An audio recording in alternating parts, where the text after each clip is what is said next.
Niba warariye ibyo kurya birungishijwe umwenya cyangwa ukanywa icyayi cyawo wamaze kumenya neza icyanga n'imimaro itangaje dukesha umwenya. Umwenya ni umwe mu miti myiza abantu benshi bakunze kwivurisha kandi ukabarinda indwara nyinshi zifata umubiri byoroshye, kandi abawukoresha mu cyayi bazi ukuntu kiryoha cyane. Umwenya ukunze gukoreshwa n'abakecuru kuko bazi akamaro kawo cyane, nyamara n'abandi bantu bawukoresha kuko uvura indwara nyinshi zirembye abantu cyangwa ugakoreshwa nk'urukingo mu kuzirinda. Icyatsi cy'umwenya cyamenyekanye kuva kera mu kuvura abana inkorora cyangwa igihe bagize indwara z'impiswi, dayariya, umuriro mwinshi, isesemi no kuruka, ndetse ugakoreshwa nk'ikirungo cy'icyayi mu kukiryoshya no kugihumuza. Aho wageze ni ku Buryohe Life TV. Burya ubuzima bushobora kongererwa uburyohereye ku kuvuka ukageza mu zabukuru. Ku Buryohe Life TV duhagurukiye kubagezaho ibiganiro binyuranye bivuga ku buzima gusa. Abazajya bakurikirana ibi biganiro buri munsi ubuzima bwabo buzongererwa uburyohe gusa. Bazasobanukirwa neza ko imiti baturanye nawe yabakiza indwara bari baraburiye igisubizo, maze abo byashobeye badusange muri Relax Life Center. Ivuriro rikorera hano mu mujyi wa Kigali ku Kimironko hafi cyane y'urusengero rwa Foursquare. Iri vuriro ryaziye igihe kuko abarwayi benshi basigaye baririmba ubuzima buzira umuze nyuma yo kutugana bakanguhirwa n'ubuzima bwabo. Ku Buryohe Life TV mu kuramira ubuzima bwa benshi twabateguriye icyayi cy'umwenya kivura indwara nyinshi. Dore zimwe mu ndwara zivurwa n'umwenya ndetse n'akamaro kawo mu bundi buryo.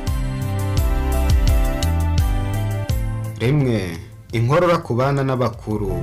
Abana bakiri bato bakunze kwatakwa n'inkorora byoroshye bitewe no guhinduka kw'ikirere, ubudahangarwa buke mu mibiri yabo ndetse n'ibindi.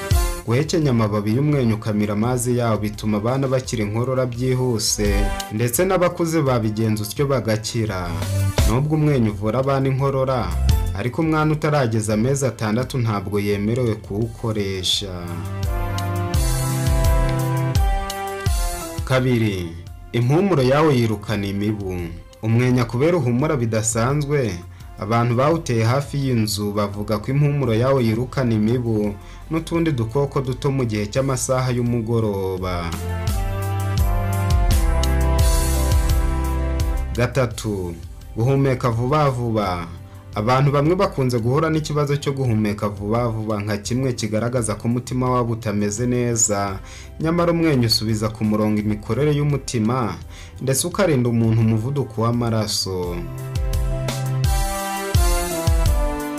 Kane, umwenya ufite ubushobozi buhambaye mu gukiza ibicurane bikunze gufata abantu biherekejwe n'umuriro, bakagira ngo barwaye malariya. Guteka amababi yawe agatogota neza, yamara gushya ugafata ikirahuri cyawo ukanywa, uba wikingiye indwara nyinshi zitagira umubare, yaba izubona n'izitagaragara.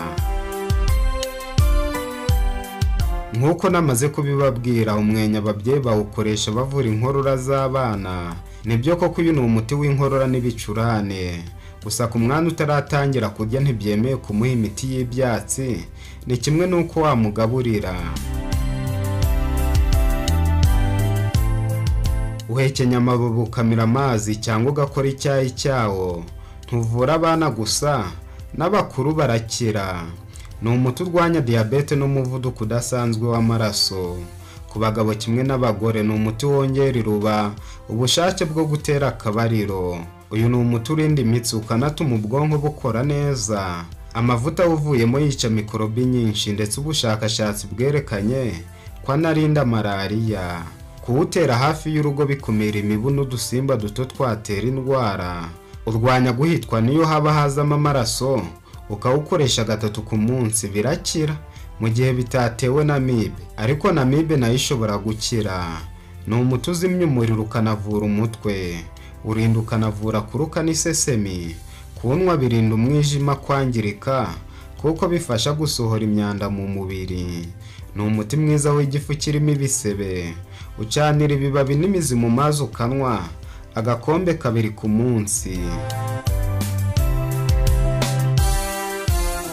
Icyitonderwa, iyo ukoresheje ibibabi byinshi wumva birura. Si byiza rero, ibice byose kandi birakoreshwa yaba imizi, amababi n'imbuto.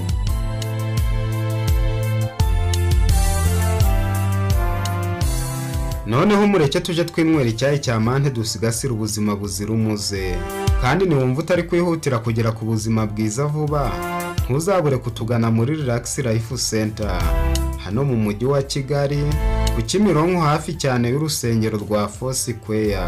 Tuzakuvugutira usigare wumva n'indwara abandi bataramenya uyu muramizi waje atugana. Baye mbasezeyeho, tuzongera kubonana muri video y'ubutaha.